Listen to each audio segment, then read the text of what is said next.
Hi everyone, welcome back to my channel. আজকে আমি আপনাদের নিয়ে এসেছি কলকাতার সবচেয়ে আইকনিক জায়গা ভিক্টোরিয়া মেমোরিয়াল। এই পুরো জায়গাটা প্রায় 64 একর জায়গা জুড়ে ছড়ানো। সবুজ গার্ডেন, লেক আর শান্ত পরিবেশ শহরের কোলাহলের মধ্যে একদম পারফেক্ট গেটওয়ে। ভিক্টোরিয়া মেমোরিয়াল 1921 সালে তৈরি হয়, আর এটা পুরো সাদা মার্বেল দিয়ে বানানো। একেই বলে কলকাতার তাজমহল।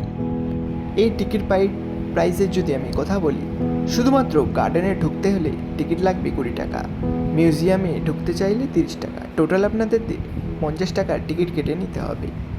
আর ফরেনারদের জন্য অ্যামাউন্ট হচ্ছে 500 টাকা। ছাত্রছাত্রীদের জন্য রয়েছে বিশেষ ডিসকাউন্ট। এখানকার কাউন্টার থেকে আপনারা টিকিট পেয়ে যাবেন, অথবা অনলাইন থেকেও আপনারা টিকিট কাটতে পারেন। মিউজিয়ামের ভিতরে আছে 25,000-এরও বেশি আর্টিফ্যাক্ট, পেন্টিং, মুদ্রা, ব্রিটিশ বানালো অনেক কিছু রেয়ার ডকুমেন্টস। শুধু ইতিহাস নয়, এখানের গার্ডেনও অসাধারণ সুন্দর এবং ছবি তোলার জন্য উপযুক্ত। যে কেউ এখানে এসে ঘন্টার পর ঘন্টা কাটাতে পারে। This is our Victoria Memorial.